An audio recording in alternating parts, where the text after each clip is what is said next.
East Asia Tonight. Good evening, I'm Ateli Edwards. Tonight's top stories.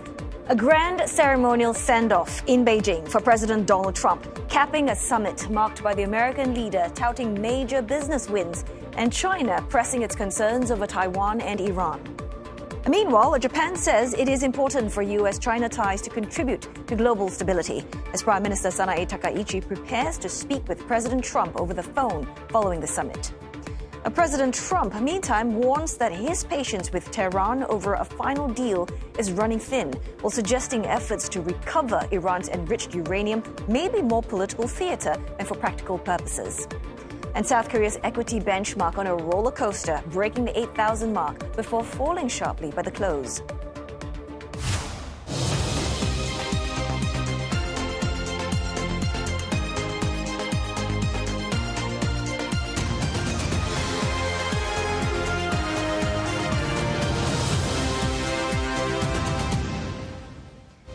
Also tonight, U.S.-China talks in Beijing have drawn global attention. But online, it is the lighter moments that are getting people talking. We'll take a look at the candid moments going viral on Chinese social media.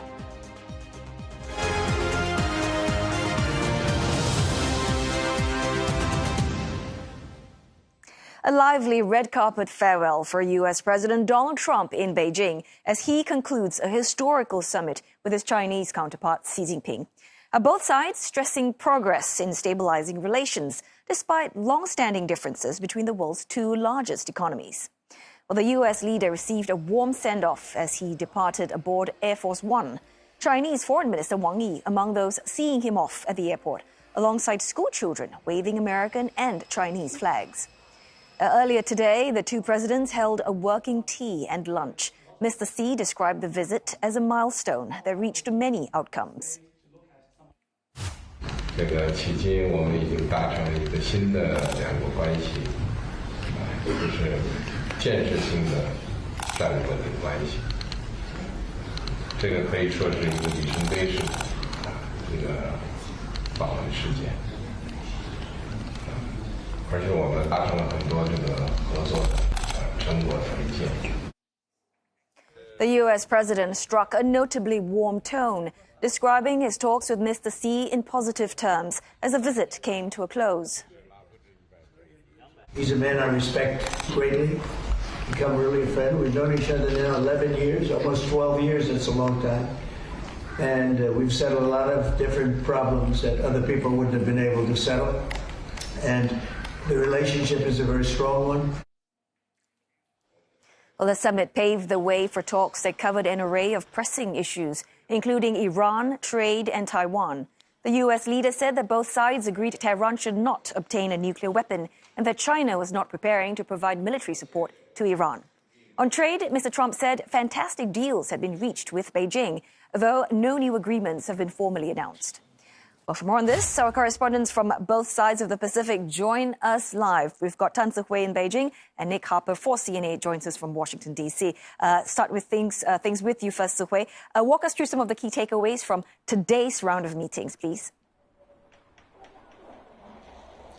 Well, what a whirlwind of a summit it was over the last 2 days. But today, the key takeaways were happening at Zhongnanhai. That was the office of China's top political leadership. While many words were being used to describe the talks, historic, landmark, milestone. Mr. Xi saying that both sides have reached consensus on international issues and reached many cooperation deals. Mr. Trump saying it's an honor to be here and he hopes to be back again. And this is really in line with what the Foreign Affairs Ministry put out in a statement earlier today, saying that both sides had reached a new agreement and a new status of their ties called the constructive, strategic, stable relationship. And that really signifies that there's going to be a more sustained, stable relationship over the next 3 years and possibly beyond. And we really saw this light-hearted moments, warming of ties also in Zhongnanhai when they took a stroll. Mr. Xi showing off to Mr. Trump the ancient trees, even telling Mr. Trump that he's going to send rose seeds over to the U.S. But back to the deals, we haven't heard much about the deals from China's side. We heard a lot from the U.S. side. But even up till 3 p.m., the Foreign Affairs Ministry did not have much substantive remarks, even when reporters asked about agricultural deals, semiconductor exports, as well as rare earth exports. Now, Nick, let's just bring you into the conversation. President Trump, he came to Beijing seeking trade wins and cooperation on Iran. We haven't heard much details about the deals, but do you think President Trump has achieved what he set out to do?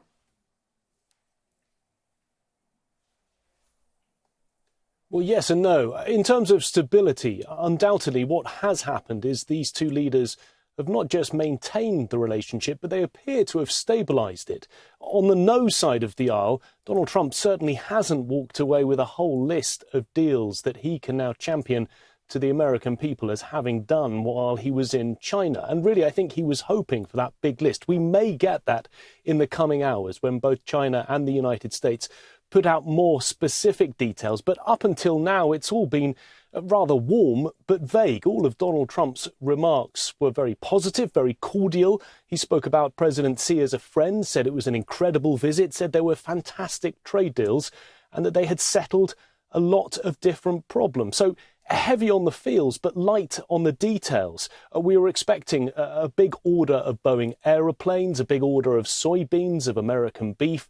Now, those things may come in the coming hours, and both sides have hinted that perhaps this has happened, but we don't have the details yet. Perhaps some of the clearest indications coming from the US Trade Representative Jameson Greer, who importantly said that both sides have not yet decided whether they're going to extend the tariffs truce that expires later this year. He also said that trying to get China to send the US more rare earths, that was improving but hadn't been agreed upon. And he also said when it came to the purchase of more agricultural products by China, he was expecting double-digit billions of dollars to be agreed, but it doesn't seem as if it had been agreed yet. The meeting happened. That's good news. Ties were stabilised, but no big list of deals. Now, as we await for more details on those so-called deals, Suhui, China appears to be positioning itself as this stabilizing voice on Iran in the Strait of Hormuz. How significant is Beijing's offer to help reopen those shipping lanes?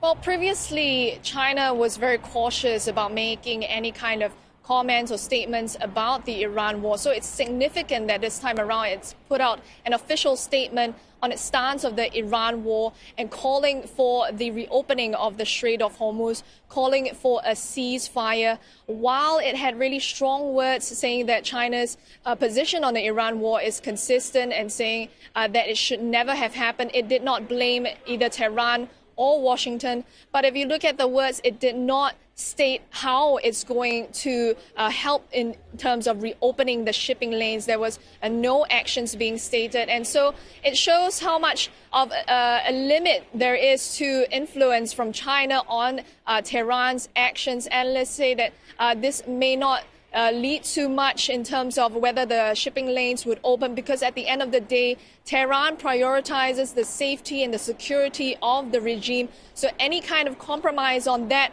will have to come from Tehran instead of China. And building on what Suhui said, Nick, the U.S. leader, he said that Mr. Xi agreed not to provide military support to Iran. I mean, how important is that assurance for Washington?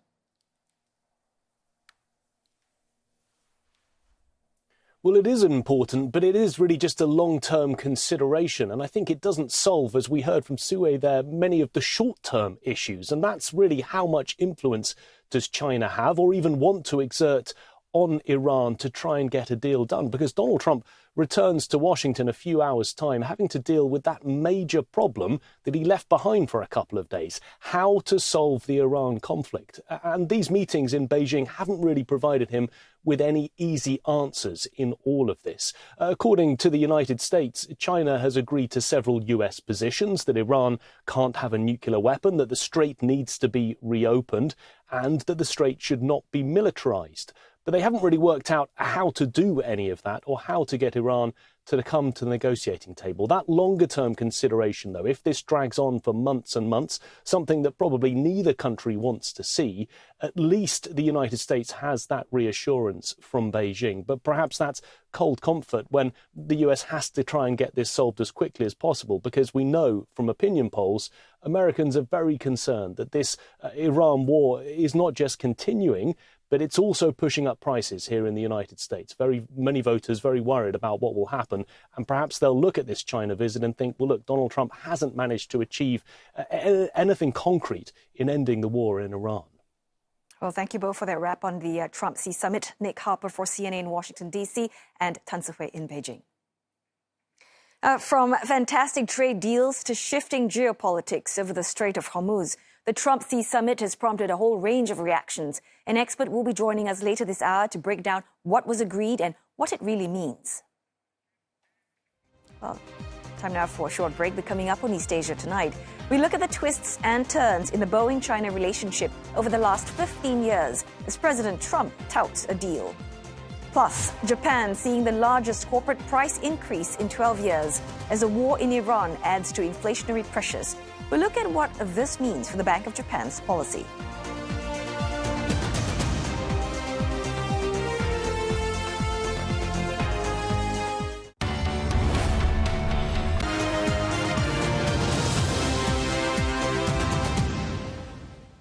Great to have your company this Friday evening. Well, U.S. President Trump and President Xi Jinping have met in Beijing with trade, Taiwan, and tech all on the agenda. But one keenly watched deal is for U.S. planemaker Boeing. Well, we've got Olivia Marzuki. She is here to tell us more about that. So, Liv, we know that Mr. Trump has told the media that basically China agreed to buy 200 Boeing jets. And that sounds like quite a number there, but still smaller than what some investors actually expected. That's right, Oteli. So there had been previously speculations of a much larger order, possibly around 500 planes, but Trump said 200. So that's way less than half the expected number. Still, it is a confidence boost for Boeing, considering that it has not secured a major order from China in nearly a decade now, as we know, amid souring tension between Washington and Beijing. And since the 737 MAX crisis in 2019 and also the COVID pandemic, Boeing actually, its business with China has been on and off. So this Trump-Xi summit is significant because that means that aircraft deals are not just commercial, they are strategic.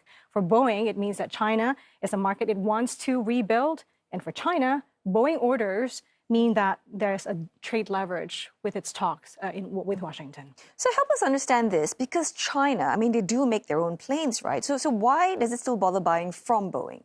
Well, it does make its own planes through COMAC. It's been around since 2008 as part of Beijing's push for homegrown aviation industry. But it is still very young compared to Boeing and aircraft. They are more established in the industry, and it's not yet producing at the same scale, nowhere near. COMAC's smaller aircraft, the C909, already operates overseas, including in Indonesia via Transnusa. And the bigger C919 is a contender to Boeing 737 and Airbus 320. But COMAC mainly is still a domestic player for now. It doesn't have that same level of approval from major foreign regulators, unlike Boeing and Airbus. So that matters because carriers, they do need certain certification. It needs to be supported and it needs to be accepted across all the markets they serve. They also need Boeing and Airbus for larger fleets, for international routes and networks, and also global support. So yes, China has COMAC at home, but it can also still buy from Boeing when needed. So, Olivia, I guess then the bigger question is, between Boeing and Airbus, who is actually selling more planes globally? That's a key question there, because aircraft orders on paper can make big headlines. But actually, I'll tell you, it's the deliveries that matter, and they are the real test. So for a fair competition, we're looking at commercial aircraft here, not defense. And so far this year, Boeing is slightly ahead. In the first 4 months of 2026, Boeing delivered 190 jets, Airbus 181. So Boeing has a narrow lead when it comes to year-to-date numbers. And then there's Embraer. It is much smaller, but still important, especially in regional jets. In the first quarter, Embraer delivered 10 commercial planes, whereas China's COMAC, it's still in single digits, around 7 aircraft if we include both C909 and C919. Okay, so in a nutshell, the gap is huge, but COMAC is also definitely a force to be reckoned with. Definitely, this is a space worth watching. Well, U.S. President Donald Trump says that China agreed to buy 200 Boeing jets, and this is something that Beijing has yet to confirm. So the deal, if confirmed, could also hand Mr. Trump a familiar talking point. He once joked that Boeing gave him an award as its, quote, greatest salesman. Yasmin Yonkers looks at this China-Boeing story in the last 15 years.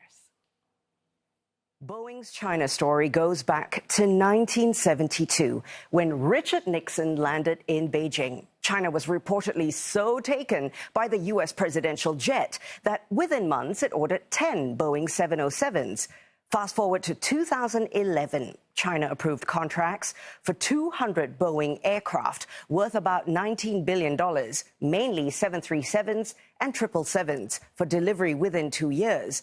China's aircraft purchases have often moved alongside state-level diplomacy, a way to show goodwill with Washington while helping Chinese airlines expand quickly.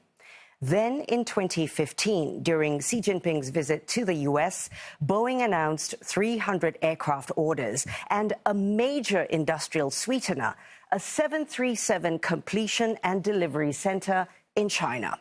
That was the bargain behind the bargain. China bought the planes, but also wanted aviation jobs, local capability, supplier links, and a pathway to grow its own aerospace ecosystem. Well, the next major milestone came in 2017, and that was during Donald Trump's first visit to China as president. Boeing and China Aviation Supplies announced another 300 aircraft package valued at more than $37 billion. Reports at the time said it included roughly 260 737s and 40 wide-body aircraft, and that made Boeing one of the centerpieces of the U.S.-China trade relationship at the time. Then the story changed. After the 737 MAX crashes, China became one of the toughest markets for Boeing to reopen. The MAX grounding, regulatory caution, COVID, and worsening U.S.-China relations all hit at once. And during this period, China relied more heavily on Airbus and continued supporting its own aircraft maker, that's COMAC. So Boeing's China story moved from rapid growth to a long period of caution and delay. And that brings us to this week's Trump-Xi summit. Any Boeing agreement comes after years in one of the world's most important aviation markets. Other than the size of the package and aircraft types involved, one thing to watch is how quickly the orders move into deliveries. For Boeing, it could mark a step toward rebuilding its position in China. For Beijing, it could signal a willingness to stabilize trade ties with Washington while still buying from other plane makers and supporting COMAC. So the Boeing story isn't just about a plane order. It's about where aviation sits in the wider U.S.-China relationship. Boeing shares sliding in pre-market trading by more than 1% after ending Thursday's session, almost 5% to the downside. Investors were disappointed at the smaller number of China order. As mentioned earlier, Trump touted China would purchase 200 planes following speculation of a possible mega order of 500 jets. South Korea's benchmark KOSPI hit an intraday record high today, buoyed by AI boom. The index broke the 8,000 level before quickly losing ground to close more than 6% in the red. The drop in the equity benchmark was sharp enough to trigger the sell-side sidecar. This is a trading mechanism to briefly halt trading to allow investors to reassess their position amid market volatility. The earlier gains fueled by optimism over Trump-Xi trade talks, and traders were hoping for easing of tensions for technology exports, particularly for chip makers and AI-related stocks. South Korea tech giants pulled back after driving the recent market rally with recent record first quarter earnings. SK Hynix lost more than 7% on the back of some profit-taking. Samsung Electronics ended the day more than 8% down, while they're both key suppliers of the high-performance chip that power AI infrastructure. Analysts attributing Samsung's decline to growing uncertainty over possible disruption to production. That's as the management is still in a standoff with the labor union over pay and bonus schemes. The planned 18-day strike starting 21st of May still on the cards, even after the company proposed resuming pay talks without conditions. Oil prices gaining ground after U.S. President Trump said he was running out of patience with Iran and agreed in talks with the Chinese president that Tehran cannot be allowed to have nuclear weapons. Brent now trading at 108.80 cents, WTI $104 a barrel. Now, China's fuel exports remain sharply below normal levels, despite signals from Beijing that restrictions would ease. That's dashing hopes in Asia, with companies scrambling for supplies, as the nation is a critical supplier of refined fuels to the region. New data shows China exported about 417,000 barrels a day of refined fuel in the first 2 weeks of May, well below the roughly 750,000 barrels a day shipped earlier this year before the conflict escalated. And Beijing had indicated it would relax an export ban introduced at the start of the Iran war, and in March, approved limited humanitarian fuel sales to neighboring countries. Several state-owned oil companies also reportedly applied for export permits. But analysts say that China's concerns over domestic energy security may be slowing the process. Chinese refineries increased processing and built up fuel inventories under the earlier export ban. Well, experts say that Beijing now holds significant influence over regional fuel supplies, with the power to decide how much fuel refiners can produce and whether it reaches international markets. Japan is seeing a sharp rise in corporate prices, adding pressure on the country's central bank to raise interest rates as inflation accelerates. According to the Bank of Japan, corporate goods prices jumped 2.3% in April from the previous month. It is the biggest monthly increase in 12 years. Economists had expected a much smaller rise. On a yearly basis, producer prices climbed 4.9%, marking the fastest increase in 3 years. The surge was driven largely by higher costs of oil and naphtha, a petroleum product used in plastic and rubber manufacturing. The Bank of Japan says the ongoing war in Iran is contributing to the rising energy prices and increasing inflation risks. Analysts say that the data strengthen expectations that the BOJ could raise interest rates at its next policy meeting in June. The yen currently losing ground against the greenback around 158.46 level mark.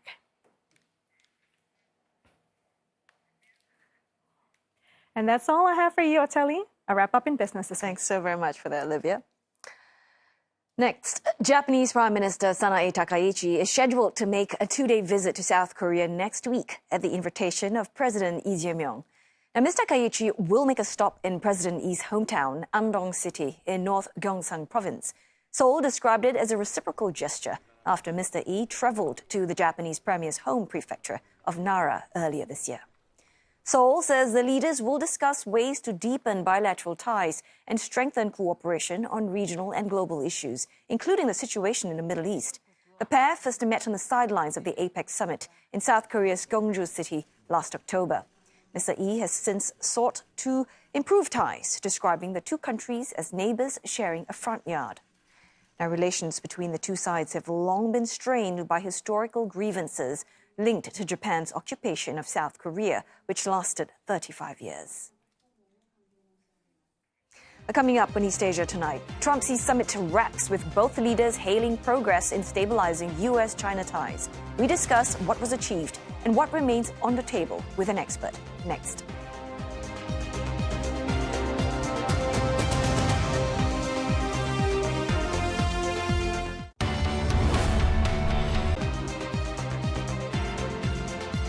Asia tonight, and here are the headlines we're following. A grand ceremonial send-off in Beijing for President Donald Trump, capping a summit marked by the American leader touting major business wins and China pressing its concerns over Taiwan and Iran. Now, Japan says it is important for U.S.-China ties to contribute to global stability, as Prime Minister Sanae Takaichi seeks a conversation with the American president on his summit with Chinese leader Xi Jinping. Plus, President Trump warning his patience with Tehran over a final deal is wearing thin, as he suggested that efforts to recover Iran's enriched uranium may be more political theater than for practical purposes. Now, beyond the pomp and pleasantries, Chinese President Xi Jinping invoked a warning from ancient Greece during talks with his U.S. counterpart, Donald Trump. He asked whether China and the U.S. could avoid the so-called Thucydides trap. It's the idea that when a rising power challenges an existing superpower, conflict can follow. Now, more than 2,000 years ago, Greek historian Thucydides wrote about the war between Athens and Sparta. Athens was expanding in wealth and influence, while Sparta, the dominant power of its time, feared losing its dominance. Thucydides argued that this fear, combined with growing rivalry, made war increasingly difficult to avoid. Now, the idea has been popularized by Harvard political scientist Graham Allison, and he argued that throughout history, rising and ruling powers have often ended up on a collision course. And today, echoes of that rivalry is seen between China and the U.S. President Xi understands that point deeply, and I think he expresses it perfectly. President Trump, may surprise you, appreciates this proposition as well. And the two of them have determined that they want to not be caught into the Thucydides trap, not to have this relationship spiral into a war the way it has typically done in other cases, but to do what President Xi calls create a new form of great power relations. For the Chinese leader, the phrase serves as a warning about how strategic rivalry between major powers can spiral out of control. And at the summit, he urged President Trump from repeating the mistakes of history through dialogue and cooperation. 中美两国能不能跨越所谓的修昔底德陷阱，开创大国关系的新范式？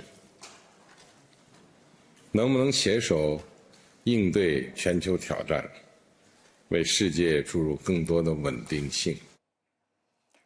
But as China continues to advance both economically and militarily, the term is used as a signal that Beijing wants Washington to accept its growing influence without confrontation.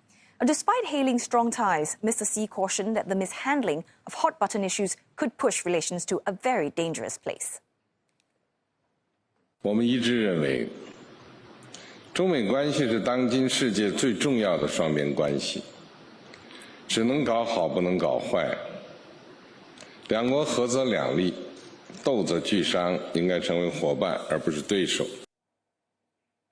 Well, for more insights, let's bring in Steve Zhang, the director of the SOAS China Institute at the SOAS University of London. Well, thanks for joining us, Professor Zhang. Well, since we are on the topic of Thucydides trap, I thought I'd get your perspective on the significance of President Xi choosing that phrase at this summit and what he's signaling here. I think the significance is not in him using the specific term, but the message that was being conveyed behind it, which essentially is that it doesn't have to be that way if it's being handled properly. And because Xi Jinping is never wrong, so China, by definition, has always handled it properly. So the unspoken message was that if the Americans will handle it properly, essentially on Chinese terms, there will not be a problem between the two, and they can develop, instead of rivalry, but partnership and cooperation moving forward. So yes, peace on my terms. So moving past the historical metaphors, I want to get your thoughts on the report card. Well, the general consensus is, warm optics, but unclear outcomes. But how would you rate this summit, and who came away looking stronger? Well, clearly, Xi Jinping comes out on top of this summit. He's allowed enough for Donald Trump to be able to say that it was a very, very good, successful summit, but not enough for Donald Trump to have a detailed deal being announced when he went on board Air Force One. So the optic was clear. You have the partnership on Chinese terms. He also said the same thing, essentially, about Taiwan. There doesn't need to be a conflict over Taiwan, provided the United States handle the relationship correctly. Again, it means as the Chinese would like it to be, there will be a deal, but we are not telling the rest of the world what the details of the deals will be, but you can say that there is a deal. So clearly he is projecting himself as the person in this partnership who is able to set the parameter more clearly than the other party, who is President Trump. And Taiwan has reacted. Firstly, they welcome the fact that Trump did not appear to shift the U.S. position on the status quo. But on the very same day today, Taipei unveiled the last of its new missile-capable warships. So what's the message here? Well, the Taiwanese always have to be very careful when it comments on U.S.-China relationship. I think they were seriously concerned before the summit that Donald Trump might say something which no other American president had ever said before or would ever contemplate saying. But with Donald Trump, you just don't know. But they have come off well because Donald Trump did not say what Xi Jinping would have preferred him to have said about Taiwan. He simply kept quiet about it. Yeah, so which leads me to my next question, because, we are always unsure about what Trump is up to next, his unpredictability. But from Beijing's perspective, how has China actually learned to use that unpredictability to their advantage? I think the Chinese lessons that they found reinforced by this summit was the effectiveness of what they would call head of state level diplomacy. How they could use Xi Jinping as the person that Donald Trump admires to the advantage of Xi Jinping and China in getting China's weight when engaging with Donald Trump. Something that at the regular diplomatic level, the Chinese were not able to secure, but directly with Donald Trump, Xi Jinping has managed to deliver that. Now, we don't have a lot of details of the so-called deals yet. But Professor Zhang, should we see this summit mainly as a US-China bilat meeting, or do you think it's a negotiation over the future regional or even global order? Well, I think it is just one of the many, many meetings that the Americans will have with the Chinese and negotiate. For the rest of the Trump administration, the likelihood is that the Chinese will be able to keep the advantage. But beyond the Trump administration, who knows? And different presidents may have a very different approach. And even with Donald Trump, there is always the possibility that he reverses himself. If he realizes that Xi Jinping really has not bothered to give him the face that he have every right to expect, he may well turn on a much harder approach in his further engagement with China. With Trump, we really just don't know. It is up to him. So, Professor Zhang, I mean, the real test really comes after the leaders leave. So tell us, what should our reporters be looking for? What should they be tracking in the weeks ahead after, all those handshakes, the photo ops, and the joint statement?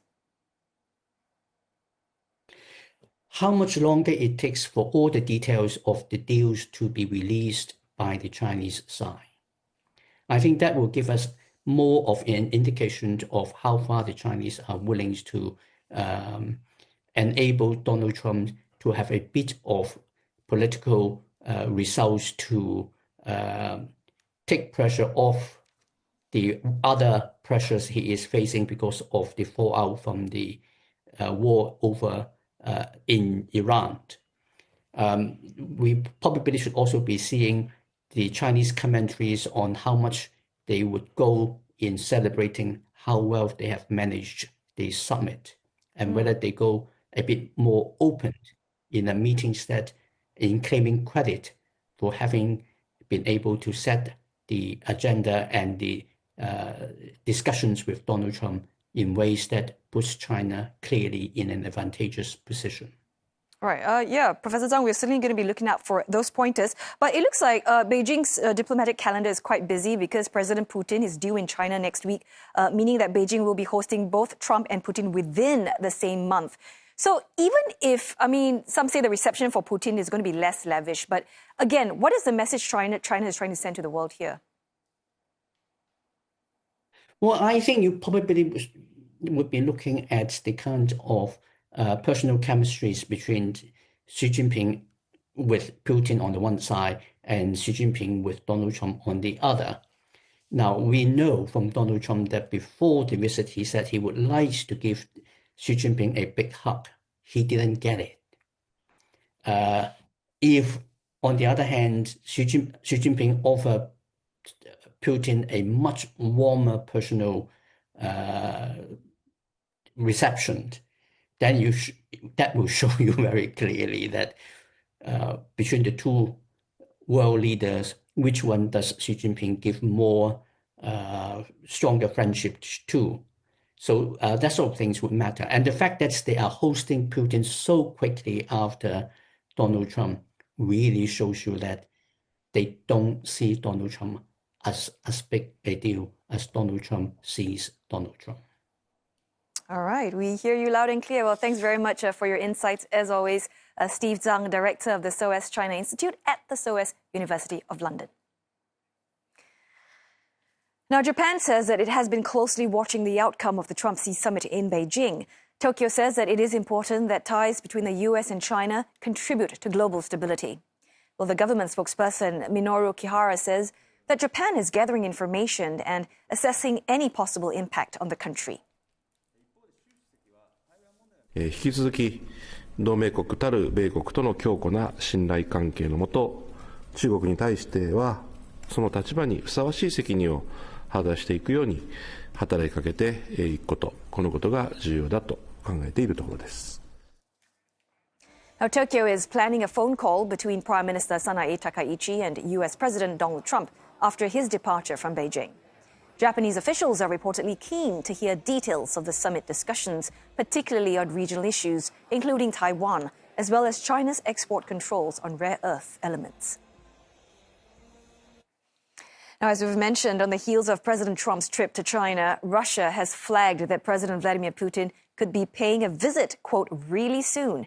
The Kremlin has said that the president is keen to discuss outcomes of the Trump-Xi summit. It added that talks would focus on bilateral ties, trade, and international relations. Media reports have said that Mr. Putin's trip could happen as soon as 20th of May and would last for a day.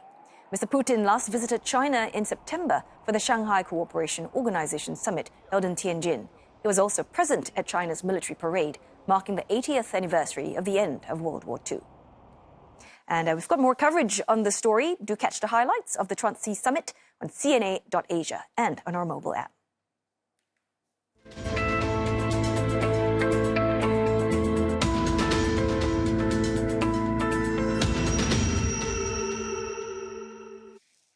US President Donald Trump has suggested that the search for Iran's enriched uranium could be primarily for public relations. He made the remarks during an interview with Fox News.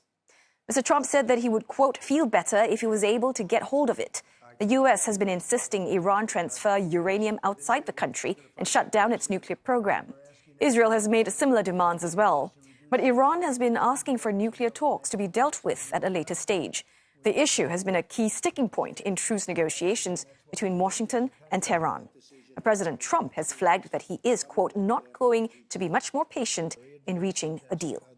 And talks have been stalled since Washington rejected Tehran's most recent proposal. Mr. Trump had called it totally unacceptable, while Iran accused the U.S. of what it described as unreasonable and excessive demands. Meanwhile, Iran's Foreign Minister Abbas Araghchi says that ongoing negotiations are being hindered by a lack of trust. He added that his country is open to China's help to resolve the Middle East conflict. Mr. Araghchi also stated that all ships are allowed to transit the Strait of Hormuz unless they belong to countries engaged in conflict with Iran. America has been maintaining its blockade on Iranian ports in the Strait of Hormuz as Tehran enforced its presence as well. The tensions have certainly jolted the world's economy and spiked energy prices.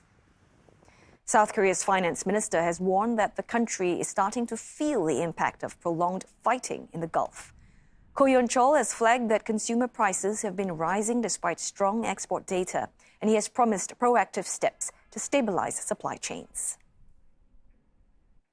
Coming up next on East Asia tonight, Japan reportedly considering the export of its surface-to-ship missiles to the Philippines as it adopts a more assertive regional security role.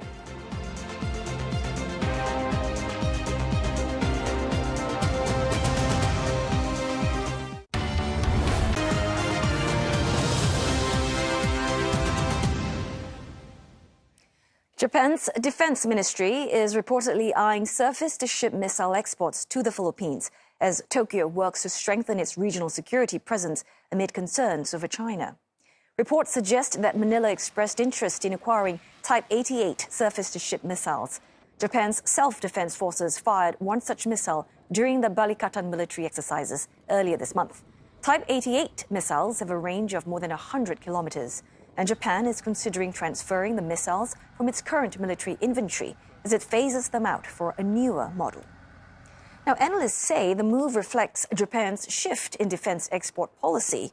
Last month, the country revised its long-standing rules governing overseas transfers of defense equipment, lifting restrictions on arms exports, which will allow sales of warships, missiles, and other weapons abroad. Beijing has criticized the move. Now, Taiwan's Coast Guard has showcased the last of its 12 new high-tech ships that can be equipped with missiles during wartime. The new vessels, which are based on a warship fleet from the Taiwanese Navy, will play a supporting role at a time when China has been stepping up military assertiveness in the Taiwan Strait. Now, the island says that the latest Anping-class catamaran patrol ships are highly maneuverable stealth vessels with the capability to attack larger warships. Taiwan's Ocean Affairs Council minister said that the island's coast guards have to perform beyond their traditional duties in face of rising challenges. 近年来，国际局势快速变化，台海周边海域所面对的挑战也持续升高。从灰色地带袭扰、海警船越界，到关键基础设施与海底电缆的防护，第一线海巡同仁承担的早已经不是传统的执法任务，而是在守护主权、保护家园。U.S.-China relations took center stage in Beijing as leaders from both countries held crucial talks on trade, technology, and broader bilateral ties. But beyond the formal diplomacy, lighter moments also emerged, including this rare private tour of Beijing's Zhongnanhai compound, given by the Chinese president for his U.S. counterpart. Now, inside the tightly controlled complex, Mr. Xi showed Mr. Trump historic landmarks, including the Lianlibai cypress trees, where two have grown together over centuries. Candid moments from the U.S. delegation also lit up Chinese social media, cutting through the tension of an otherwise high-stakes meeting. CNA's Rebecca Mateo with more. Elon Musk and his son touring the cavernous Great Hall of the People, with little X sporting a traditional handmade Chinese tiger head bag. Earlier, the Tesla boss was spotted filming a 360-degree shot outside the giant building. These images have been making the rounds on Chinese social media, racking up tens of millions of comments. 他来中国这次比较松弛，到处拍照什么的，然后感觉也是很喜欢吧。带领他那个小儿子嘛，然后去那个大会堂，然后一块玩耍。